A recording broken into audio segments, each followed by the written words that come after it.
اللہ رب العزت نے حضرت عمر رضی اللہ تعالیٰ عنہ کو وہ مقام عطا کیا، وہ مرتبہ عطا کیا کہ نبی علیہ السلام فرمایا کرتے لو کان بعدی نبی لکان عمر بن الخطاب، کہ اگر میرے بعد کوئی نبی ہوتا تو وہ عمر بن خطاب ہوتا۔ یعنی یہ مقام اور یہ مرتبہ اللہ نے حضرت عمر رضی اللہ تعالیٰ عنہ کو عطا کیا، یعنی وہ صلاحیتیں حضرت عمر کے اندر موجود ہیں۔ نبی علیہ السلام نے فرمایا جس راستے سے عمر گزرتا ہے شیطان راستہ چینج کر دیتا ہے، اس راستے پہ شیطان بھی نہیں آتا جس راستے سے عمر گزرتا ہے۔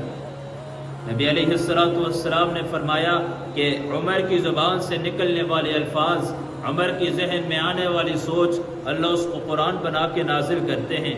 عمر زبان سے الفاظ نکالتا ہے اور چاہت کرتا ہے کہ یوں ہونا چاہیے تو اللہ رب العزت اس کو قرآن بنا کے نازل کر دیتے ہیں۔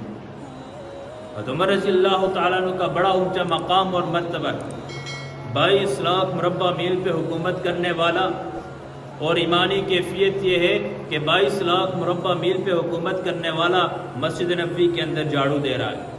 22 لاکھ مربع میل پہ حکومت کرنے والا عمر بن خطاب غریب اور بیوہ عورتوں کے گھروں کے اندر مشکیزوں میں پانی بھر رہا ہے۔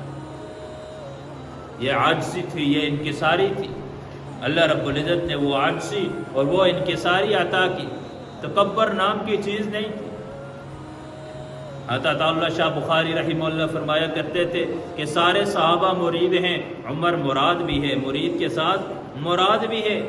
سارے صحابہ مرید ہیں، سارے صحابہ نبی کے در پہ آئے، اللہ کے نبی کے سامنے آگے جھکے، اور عمر وہ ہے کہ جس کو رب سے حضرت نبی علیہ السلام نے مانگا ہے۔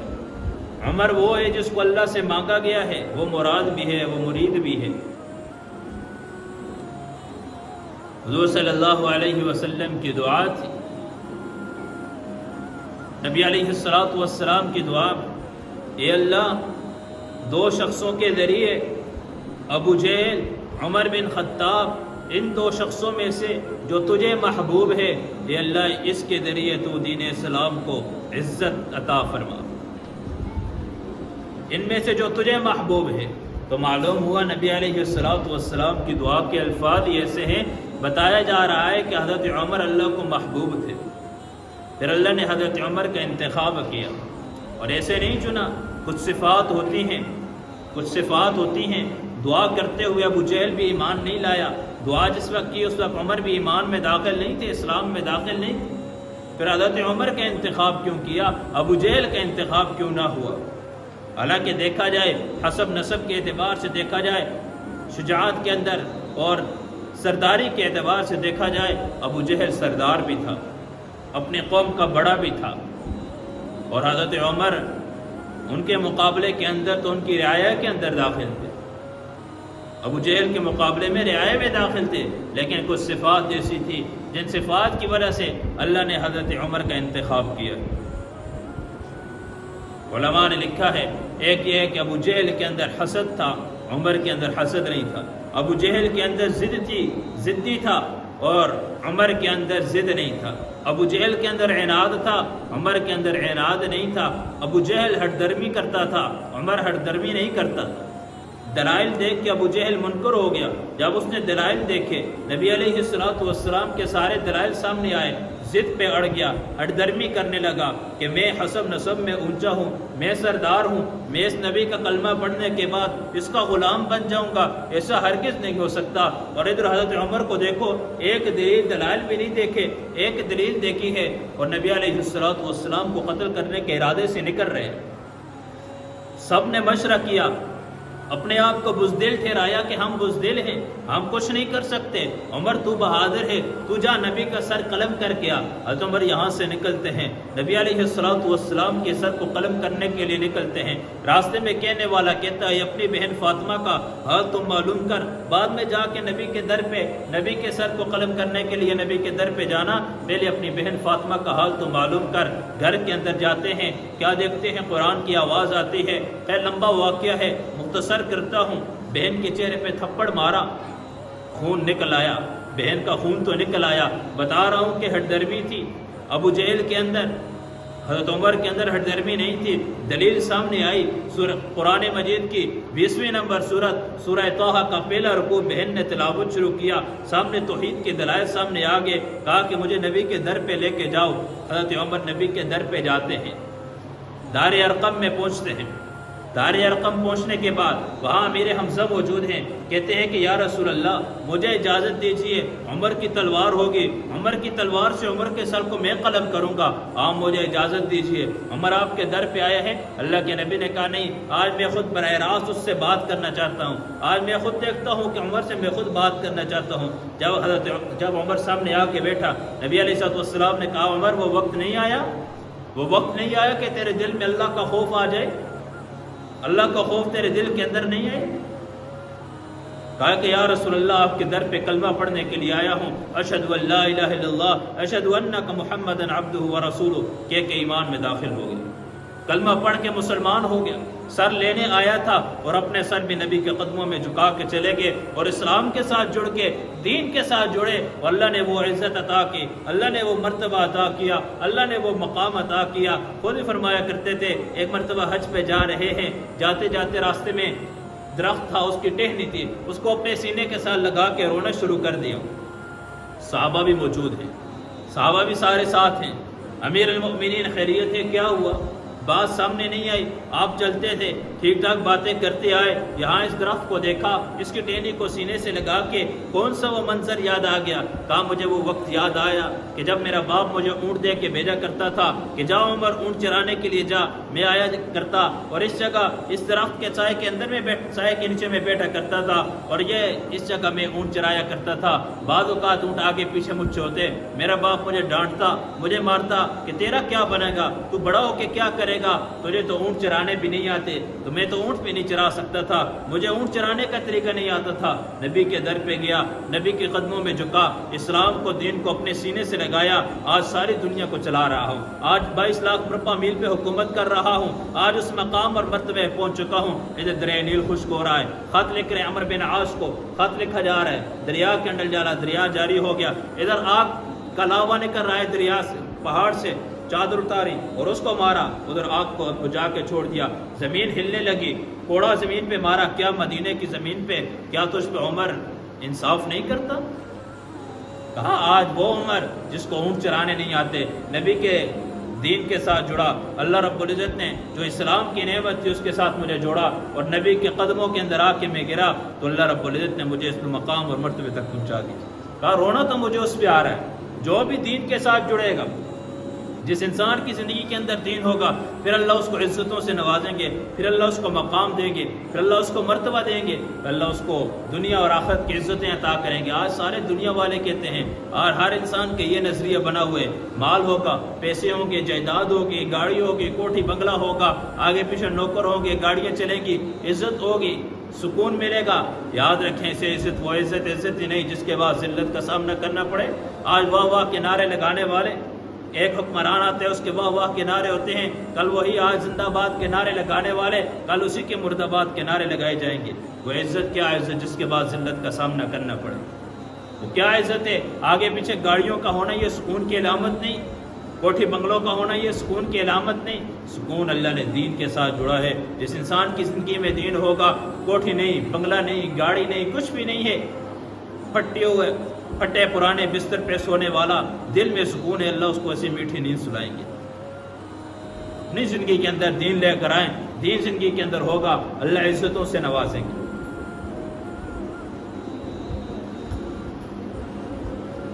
اللہ اس کو عزتوں سے نوازیں گے۔ 32 سال کی عمر میں ایمان لے کر آتے ہیں، 32 سال کی عمر میں اسلام قبول کرتے ہیں، نبوت کا 6واں سال چل رہا ہے، حضرت عمر کلمہ پڑھتے ہیں، اسلام میں داخل ہوتے ہیں، 40واں نمبر ہے ایمان لانے کا، 40ویں نمبر پہ مسلمان ہو رہے ہیں، محنت کی، اپنے اوپر محنت کرتے کرتے کرتے دوسرے نمبر تک پہنچ کے، اور کوشش کیا ہے کہ میں ابوبکر سے بھی آگے چلا جاؤں۔ ہاں، دین کے اندر ایک دوسرے سے آگے بڑھتے تھے، صحابہ دین میں ایک دوسرے سے آگے بڑھتے تھے۔ آج ہم کسی ایک کوٹھی ہے تو ہم کہتے ہیں میری 2 ہونی چاہیے، کسی کے پاس 1 گاڑی ہے تو میری کوشش ہے 2 گاڑیاں ہونی چاہیے۔ نہیں، صحابہ تو دین کے اندر ایک دوسرے سے آگے بڑھتے۔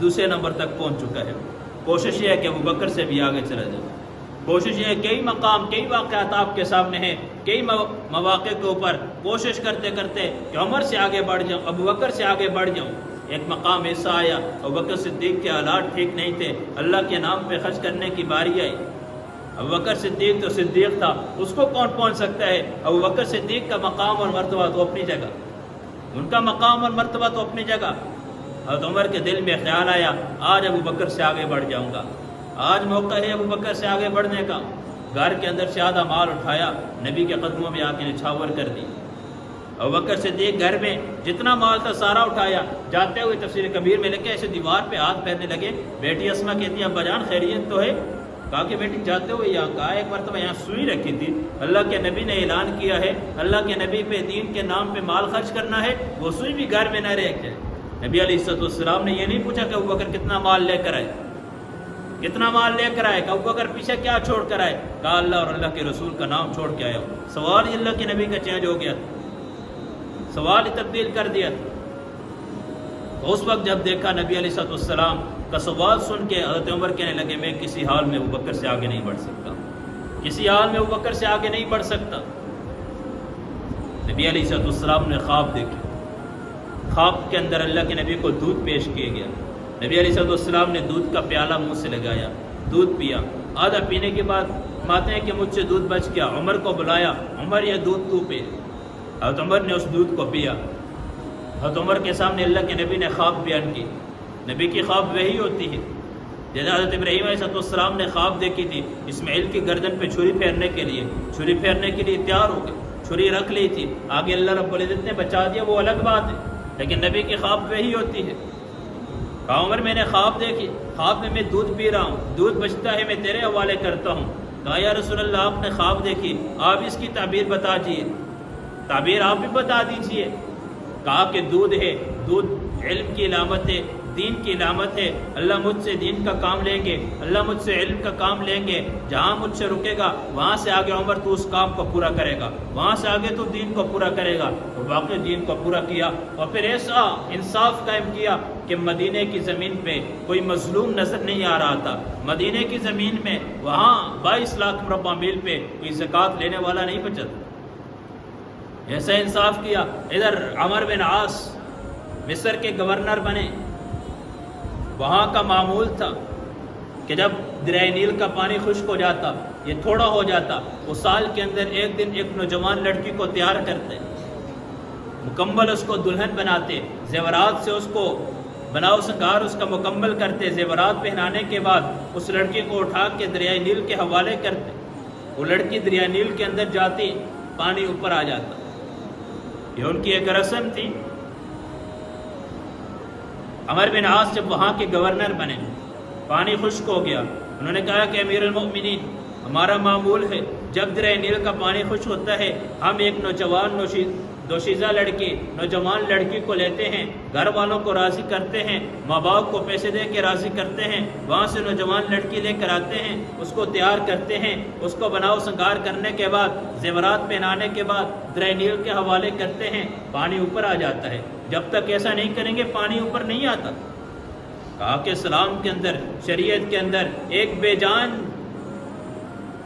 بے گناہ جان کے اوپر ظلم کرنا شریعت اس کی اجازت نہیں دیتی۔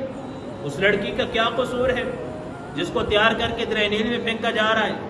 کوئی جرم ہے؟ کہا کوئی جرم نہیں۔ کہا اسلام اس کی اجازت نہیں دیتا۔ میں امیر المؤمنین حضرت عمر بن خطاب کو خط لکھتا ہوں، جو جواب آئے میں اس کے مطابق عمل کروں گا۔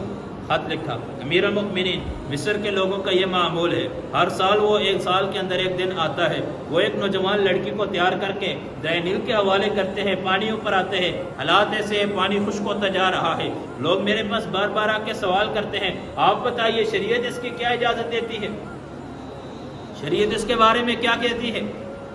حضرت عمر رضی اللہ تعالیٰ عنہ کا ایمان دیکھیے، کاغذ لیتے ہیں، قلم لیتے ہیں، خط لکھتے ہیں، بسم اللہ الرحمن الرحیم، اللہ کے نام سے اس خط کا شروع کرتے ہیں، خط لکھنا شروع کرتے ہیں۔ اور خط کا مضمون کیا ہے؟ خط کا مضمون کیا ہے کہ یہ خط عمر بن خطاب کی طرف سے دریائے نیل کے نام ہے، اے دریا اگر تو اپنی مرضی سے، اگر تو اپنی چاہت سے چلتا ہے تیرا پانی اپنی مرضی سے ہے تو ہمیں تیرے پانی کی کوئی ضرورت نہیں، اگر تو رب واحد القہار کے حکم سے چلتا ہے تو پانی مصر والوں کے لیے وافر مقدار میں دے دے۔ یہ خط عمر بن عاص کو پہنچا، وہ خود بھی حیران ہیں، یہ تو سنا ہے کہ انسان انسانوں کو خط دیتے ہیں، دوست دوست کو خط دیتے ہیں، محبوب محبوب کو خط دیتے ہیں، لیکن یہ پہلی بار دیکھ رہا ہوں ایک انسان بے جان دریا کو خط لکھ رہا ہے، ایک انسان پانی کے نام خط لکھ رہا ہے۔ یہ خط کا لکھنا اتنی بڑی بات نہیں، لیکن وہ ایمان کس سطح پہ تھا جس ایمان نے اس بات پہ مجبور کیا کہ دریا کو خط لکھو۔ سوچنے کی بات تو یہ ہے، وہ دریا کا چلنا کوئی بڑی بات نہیں، لیکن اس دریا کو خط لکھنا کتنی بڑی بات، وہ ایمان کس سطح پہ چلا گیا تھا عمر کو۔ کہا کہ میرا خط عمر بن عاص جب تیرے پاس آ جائے فوراً جا کے دریائے نیل کے نام کر دو۔ ادھر خط پہنچتا ہے، عمر بن عاص چلتے ہیں، جا کے دریائے نیل کے اندر اس خط کو پھینکتے ہیں۔ جب وہ خط دریائے نیل کے پانی کے ساتھ جا کے لگا 16 ہاتھ پانی اوپر آ گیا۔ آج 14 صدی گزرنے کے بعد آج بھی وہ پانی اسی طریقے پہ جاری ہے، وہ ایمان کے سطح پہ۔ ادھر مدینے میں آگ نکلتی ہے، صحابی کو بھیجتے ہیں، جاؤ اس آگ کو مار کے بولو عمر کیا انصاف نہیں کرتا۔ مدینے میں سلسلہ آتا ہے، کوڑا زمین پہ مارنے لگے عمر انصاف نہیں کرتا، کیا عمر انصاف نہیں کرتا؟ اللہ رب العزت نے حضرت عمر کو وہ مقام اور مرتبہ عطا کیا، وہ مقام اور وہ مرتبہ عطا کیا۔ تاریخ مکہ مکرمہ کے اندر، مکہ المکرمہ تاریخ کے اندر، تاریخ کی ایک بہت بڑی کتاب ہے، اس کے اندر حضرت عمر رضی اللہ تعالیٰ عنہ کے بارے ایک عجیب واقعہ نقل کیا، بڑا پیارا واقعہ نقل کیا۔ حضرت عمر رضی اللہ تعالیٰ عنہ ابھی اسلام میں داخل نہیں ہوئے تھے، ابھی مسلمان نہیں ہوئے، ابھی کلمہ نہیں پڑھا، تجارتی سفر کے ساتھ شام کا سفر کیا، تجارتی قافلے کے ساتھ شام کا سفر کرتے کرتے فلسطین پہنچے تو وہاں اپنے قافلے سے جدا ہو چکے، گم ہو چکے، بیت المقدس کے ساتھ ٹیک لگا کے، دیوار کے ساتھ ٹیک لگا کے بیٹھے ہوئے۔ تو سامنے سے ایک نوجوان گزرا، اس نے حضرت عمر رضی اللہ عنہ کو جب دیکھا، ابھی حضرت عمر ایمان میں اسلام میں داخل نہیں ہوئے، جوانی کی حالت میں، جب اس نوجوان نے حضرت عمر کو دیکھا، قریب آیا، کہا آپ خطاب کے بیٹے ہو؟ کہا جی عمر نام ہے آپ کا؟ جی عمر نام ہے۔ عمر رضی اللہ عنہ نے حیران، یار اپنے ملک دور کی بات، میں دوسرے ملک کے اندر، میں شام میں آیا، فلسطین کے اندر میں بیٹھا ہوا ہوں، یہ میرے باپ کا نام بھی لے رہا ہے، میرا نام بھی لے رہا ہے۔ کہا خیریت ہے؟ کہا میں آپ کی دعوت کرنا چاہتا ہوں، دعوت قبول کرو گے؟ کہا خیریت ہے، کس بات کی دعوت کرنا چاہتے ہیں؟ کہا میں آپ کی دعوت کرنا چاہتا ہوں۔ عمر کہنے لگے کہ میں خود پریشان ہوں، آپ کو دعوت کی پڑی ہے، کیا پریشانی ہے؟ کہا میں قافلے کے ساتھ، تجارتی قافلے کے ساتھ آیا تھا، میرا قافلہ مجھ سے گم ہو چکا ہے۔ کہا کیسا قافلہ؟ فلاں فلاں اس قسم کا قافلہ تھا۔ تو وہ نوجوان کہنے لگا کہ میں نے اس قافلے کو روانہ ہوتے دیکھ لیا، وہ چلا گیا ہے، وہ قافلہ یہاں سے نکل گیا ہے۔ کہا کہ بس میری مہمانی یہی ہے، مجھے قافلے تک پہنچا لے۔ کہا ٹھیک ہے، قافلے تک پہنچاؤں گا، میرے پاس گھوڑا ہے تیز سوار، تیز چلنے والا، میں اس پہ بٹھا کے آپ کو پہنچا لوں گا، لیکن ایک شرط ہے۔ کہا کیا شرط ہے؟ میری مہمانی قبول کرو۔ کہا ٹھیک ہے، قبول کرنی پڑے گی۔ عمر رضی اللہ تعالیٰ عنہ اس نوجوان کے ساتھ اس کے گھر جاتے ہیں، جا کے کھانا کھاتے ہیں، کھانا کھانے کے بعد فارغ ہوتے ہیں۔ وہ نوجوان ایک کاغذ لے کر آتے ہیں، جیسے آج کل اسٹیمپ وغیرہ کچھ ہوتے ہیں نا، عدالتی کارنامہ یا کچھ اس قسم کے لکھتے ہیں، تو اس دور کے جو بھی تھا وہ کاغذ لے کے، قلم لے کے آیا حضرت عمر کے پاس۔ کہا یہاں ایک دستخط کریں، ایک تحریر لکھ کے دے دیں۔ کیا تحریر لکھنی ہے؟ کہا جب آپ بیت المقدس فتح کریں گے، جب آپ فلسطین کو فتح کریں گے، اس وقت یہ فلاں فلاں زمین میرے نام ہے، آپ اس کا ٹیکس نہیں لگائیں گے۔ اس نے کہا یا بھلا یہ کیسا مذاق کر رہے ہو، یہ کیسا مذاق کر رہے ہو؟ کہا مذاق کی سمجھے، آپ لکھ کے دے دیں۔ کہا کیسے؟ میں جسے اونٹ چلانا نہیں آتا، باپ تھپڑ مارتا ہے، اونٹ نہیں آتے، چلانے نہیں آتے، اور تو کہتا ہے کہ میں بیت المقدس فتح کروں گا، میں فلسطین کو فتح کروں گا۔ کہا آپ مذاق میں لکھ کے دے دیں۔ عمر نے کہا جان تو چھڑانی تھی، مذاق میں لکھ کے دے دیا۔ وہ اس نے سنبھالا، بڑی حفاظت سے اپنے پاس رکھا، اس کو گھوڑے پہ سوار کرنے کے بعد قافلے سے ملا دیا۔ عمر کہتے ہیں کہ میں آیا، وقت گزرتا گیا، گزرتے گزرتے اللہ کے نبی دنیا میں آئے، نبی علیہ السلام نے نبوت کا دعویٰ کیا، اللہ کے نبی کے ہاتھ پہ ایمان لے کر آئے۔ جیسے واقعہ آپ نے سنا کہ اسلام لانے کا واقعہ بھی بڑا عجیب، اسلام لے کر آیا. وقت گزرتا کہ اللہ کے نبی دنیا سے چلے گئے. ابوبکر صدیق خلیفہ بنے. کہا ان کی خلافت کے اندر وقت گزارا. جب وہ دنیا سے جانے لگے, ابوبکر صدیق کا دنیا سے جانے کا وقت آیا. کہا مجھے لوگوں نے خلیفہ بنایا, 22 لاکھ مربع میل پہ حکومت کر رہا ہوں, 22 لاکھ مربع میل کو میں نے فاتح بن چکا ہوں. ابھی فلسطین فتح نہیں ہوا. ادھر فلسطین کے لیے قافلہ بھیجا, میں نے جہادی لشکر بھیجا, جاؤ بیت المقدس کو فتح کر کے آؤ. وہاں کے جو لوگ تھے, وہاں کے جو بڑے تھے, پارس یہودی وغیرہ جو تھے, انہوں نے ہمیں کہا کہ آپ کا جو امیر ہے وہ آئے, ہم سے براہ راست بات کرے, ہم کچھ سوالات اس سے کرنا چاہتے ہیں. اگر اس نے کچھ سوالات کا جواب دیا, چابیاں بیت المقدس کی آپ کے ہاتھ پہ ڈال دیں گے, رکھ لیں گے, ہمیں جنگ کرنے کی ضرورت نہیں. وہ جو وہاں کا امیر تھا اس لشکر کا, اس نے حضرت عمر رضی اللہ تعالیٰ کو خط لکھا کہ یہاں کے یہ لوگ کہنا چاہتے ہیں کہ آپ کا جو امیر ہے, جو آپ کا حکمران ہے, آپ اس کو بلائیں اور وہ آ کے ہم سے چند سوال ہم اس سے کریں گے. اگر اس سوالات کے جواب اس نے دے دیے تو ہم ان کے ہاتھ پہ بغیر جنگ کے ان کو فاتح بنا دیں گے, بیت المقدس کی چابیاں ان کے ہاتھ میں رکھ لیں گے. عمر رضی اللہ تعالیٰ نے ایک سواری, ایک گھوڑا تیار کیا. ساتھ زید بن اسلم جو تھے, حضرت اسلم جو تابعی ہیں, غلام ہیں ان کے, ان کو اپنے ساتھ, اسلم کو کہا کہ میرے ساتھ چلو. اپنے ساتھ گھوڑے پہ سوار کیا. کہا بات یہ ہے کہ گھوڑے پہ دونوں اکٹھے نہیں بیٹھتے, ظلم ہے, وقت وقت ہے بیٹھیں گے انصاف کے ساتھ. عدل اور انصاف تو ان کی خاص صفت تھی. کہا یوں کریں گے جیسے فرض کریں, مثال دے رہا ہوں, 1 کلومیٹر میں بیٹھوں گا, پھر میں اتروں گا, میں چلوں گا, اگلا کلومیٹر آپ بیٹھنا. یعنی تھوڑا سفر طے کہ اتنا وقت میں بیٹھوں گا, پھر میں اتروں گا, تو بیٹھے گا, میں اس کی لگام پکڑ کے چلوں گا. سالم کہنے لگے امیر المؤمنین میں غلام ہوں, میں نوکر ہوں, میں چل جاؤں گا, مجھے کیا ہے, آپ سوار ہو, میں آپ کو لے کے چلوں گا, مجھے اس پہ سوار ہونا میری غیرت گوارا نہیں کرتی. کہا نہیں, انصاف ہے, تو میرے ساتھ جا رہا ہے تو یوں ہی معاملہ ہوگا. کہا ٹھیک ہے. اللہ کا کرنا, جب بیت المقدس پہنچے تو اس وقت باری تھی اسلم کی, ان کے سوار ہونے کی باری تھی, حضرت عمر کے لگام پکڑنے کی باری تھی. کہا امیر المؤمنین اب تو مان جائیں, اب تو سامنے حکومت ہے, اب ان سے براہ راست بات چیت ہوگی, اب تو آپ اوپر بیٹھے, میں آپ کی لگام پکڑ کے چلتا ہوں, میں لگام پکڑتا ہوں. کہا نہیں, انصاف ہے, انصاف ایسا نہیں ہو سکتا. غلام اوپر گھوڑے پہ سوار ہے, جو آقا ہیں, جو حکمران ہیں, 22 لاکھ مربع میل پہ حکومت کرنے والا عمر لگام پکڑ کے جا رہے ہیں. لوگ سمجھے جو سواری پہ بیٹھا ہوا ہے یہی حکمران ہے, آ کے ان سے جھکنے لگے, سلام کرنے لگے, جو ان کا معمول تھا. کہا نہیں, میں حکمران نہیں, جس نے لگام پکڑی یہ حکمران ہے. کہاں یہ حکمران ہے؟ کہا پہلی علامت پوری ہوگی ہے, کہا پہلی نشانی پوری ہوگی ہے, کپڑوں کے اندر پیوند دیکھے. کہا دوسری علامت پوری ہو چکی. خیر حضرت عمر کہتے ہیں, میں جو بات مقصود بتانی ہے وہ بتا رہا ہوں. عمر کہتے ہیں کہ میں گیا اسی دیوار کے ساتھ جو آج سے وہ بچپن کے اندر جوانی کی حالت میں جب میں قافلے کے ساتھ آیا تھا, جس دیوار سے میں ٹیک لگا کے بیٹھا تھا, میں گیا اسی دیوار کے ساتھ, میں نے ٹیک لگا کے بیٹھا, بیت المقدس کی دیوار سے ٹیک لگا کے بیٹھا.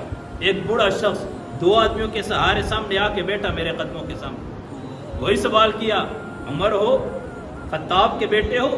اندر ایک بات میرے چلی کہ یہ سوال تو کچھ عرصہ پہلے بھی ہوئے تھے, یہ وقت تو کچھ عرصہ پہلے بھی آیا تھا. پہلے بھی کسی نے کہا تھا کہ خطاب کے بیٹے ہو, پہلے بھی کسی نے کہا تھا کہ عمر نام ہے تیرا, اب پتہ نہیں ہے کہ یہ کب کی بات ہے. کہا یہی نام ہے. کہا کہ اس بوڑھے میاں نے اپنے جیب سے وہ پرزہ نکالا, وہ کاغذ کا ٹکڑا میرے ہاتھ سامنے رکھا. کہا امیر المؤمنین, آپ کے ہاتھ کا لکھا ہوا, میں نے آپ کو کہا تھا کہ آپ بیت المقدس فتح کریں گے, میری یہ زمین ہے, آپ نے خود اپنے ہاتھ سے لکھے. حضرت عمر نے سر جھکا دیا, کہا کہ وہ تو میں نے مذاق میں لکھا تھا, عمر کیسے نہ انصافی کر سکتا ہے, سب کی زمینوں سے ٹیکس لے, تیری زمین کو بغیر چھوڑ دے, عمر کیسے نہ انصافی کر سکتا ہے, معاملہ تو انصاف کا چلے گا. کہا آپ نے مجھ سے وعدہ کیا, صحابہ کو بلایا, شورا بلائی, سب سے مشورہ کیا. کہا ہوا یہ تھا, یہ معاملہ میں جوانی کے عالم میں یہاں آیا تھا, تجارتی سفر میں تھا, یہاں اس نوجوان نے جوانی کی حالت میں آ کے اس نے مجھ سے لکھوایا تھا, مجھے معلوم نہیں اس نے کیسے لکھوا دیا, میں نے لکھ لیا. صحابہ نے کہا اپنے وعدہ کیا, وعدہ پورا کیجیے. کہا ٹھیک ہے, میں نے معاف کر دیا, میں ٹیکس نہیں لیتا آپ سے. جب یہ بات حضرت عمر نے کہی, اس نے کہا کہ مجھے کلمہ پڑھاؤ, میں اسلام میں داخل ہونا چاہتا ہوں. عمر نے اس کو کلمہ پڑھایا. کہا امیر المؤمنین, یہ جو زمین ہے جس کا آپ نے لکھا تھا, یہ ساری کی ساری میں اسلام کے نام پہ وقف کرنا چاہتا ہوں. کہا مجھے بتا واقعہ کیا تھا, بتا تو نے مجھے کیسے پہچانا تھا, وہ تو جوانی کا حال تھا.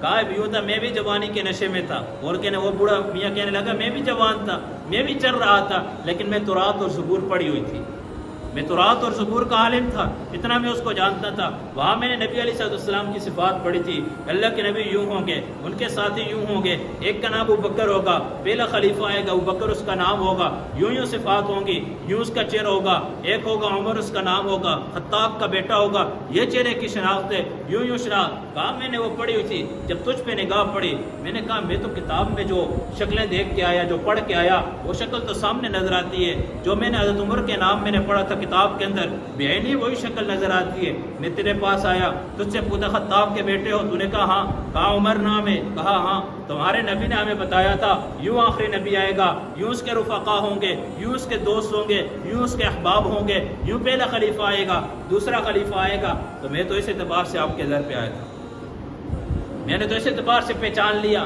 اور آج وہی وقت آیا، وہ وقت اللہ نے آنکھوں سے دکھا دیا، وہ میرے سامنے آ چکا۔ آج امیر المؤمنین آپ بن چکے ہیں، چابیوں ان کے ہاتھ میں ڈیر دی۔ اللہ رب العزت نے حضرت عمر کو وہ مقام اور وہ مرتبہ دی۔ عمر کا وہ مقام اور وہ مرتبہ ہے، کوئی معمولی بات نہیں۔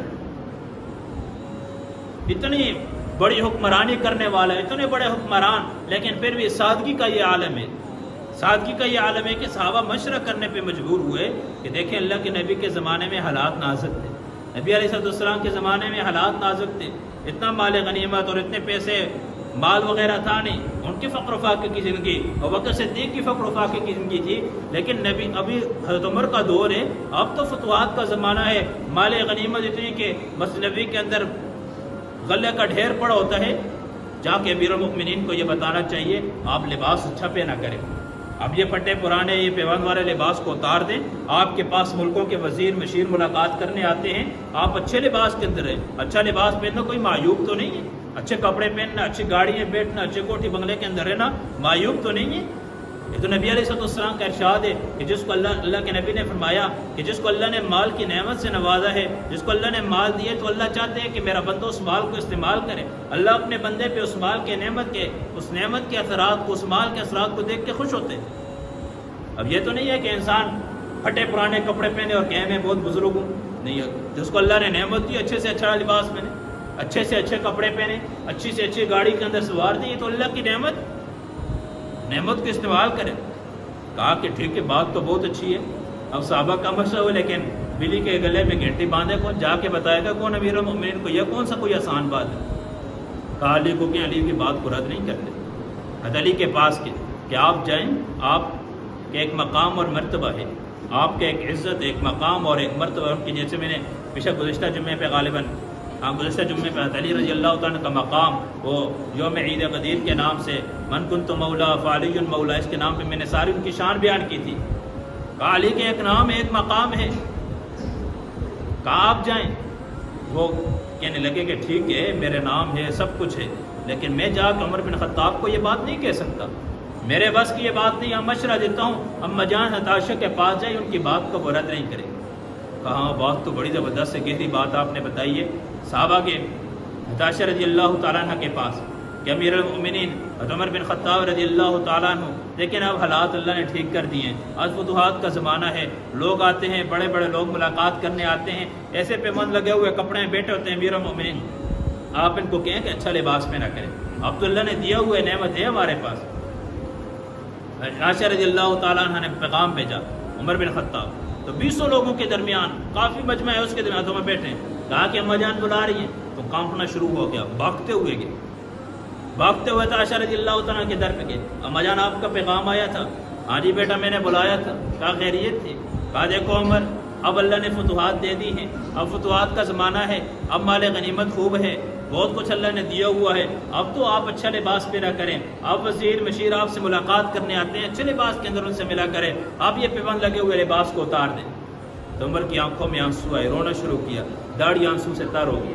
کہا اما جان اگر آپ کا حکم ہے تو سر آنکھوں پہ، میں آپ کے حکم کی خلاف ورزی نہیں کرتا، لیکن مجھے بتائیے نا، تو اللہ کے نبی کا زمانہ آپ نے دیکھا، اور بکر صدیق آپ کے باپ ہیں، آپ نے ان کا زمانہ بھی تو دیکھا ہے، کیا میرے جو 2 یار گزرے ہیں کیا انہوں نے اچھا لباس پہنا ہے؟ کیا اللہ کے نبی نے اچھا لباس پہنا ہے؟ کیا وہ وقت آپ بھول چکی ہیں کہ ان کے لباس کے اندر کتنے کتنے پیبند لگے ہوئے تھے؟